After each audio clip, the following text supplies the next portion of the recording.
এখন যারা শিক্ষকদের লাঞ্ছিত করছেন, আপনারা যদি শিক্ষকদের এমন লাঞ্ছিত করেন, তাহলে আপনাদের মধ্যে আর তাদের মধ্যে তফাৎ কোথায়?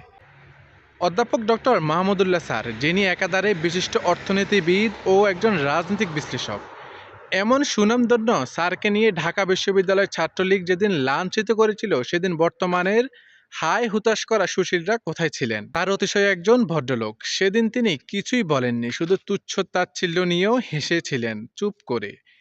বলে রাখি, প্রথম আলোর তথ্যমতে ঢাকা বিশ্ববিদ্যালয়ের শিক্ষক ও অর্থনীতিবিদ মাহমুদুল্লাহ স্যারের উপর হামলা হয়েছে। ওই সময় শনিবার বেলা ১:৩০টার দিকে সুপ্রিম কোর্ট মিলনায়তনের সাবেক আইনমন্ত্রী মাহমুদ আহমদের একটি বই প্রকাশের অনুষ্ঠান থেকে বেরোনোর পর মাহমুদুল্লাহর উপর এই হামলা করে অজ্ঞাত পরিচয়কারী কিছু দুর্বৃত্তরা।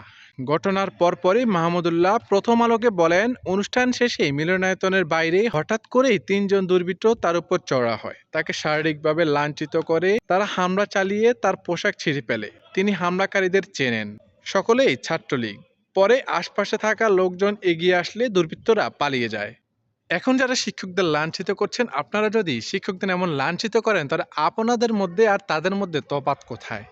চলুন, শিক্ষকরা যেমন মা বাবার পরেই তাদেরকে ওইভাবে সম্মান দেই এবং তাদেরকে সম্মান দিয়ে এগিয়ে চলি। আজ এ পর্যন্তই। আবারও দেখা হবে কোনো এক নতুন ভিডিও নিয়ে। ভালো থাকবেন, সুস্থ থাকবেন। আল্লাহ হাফেজ।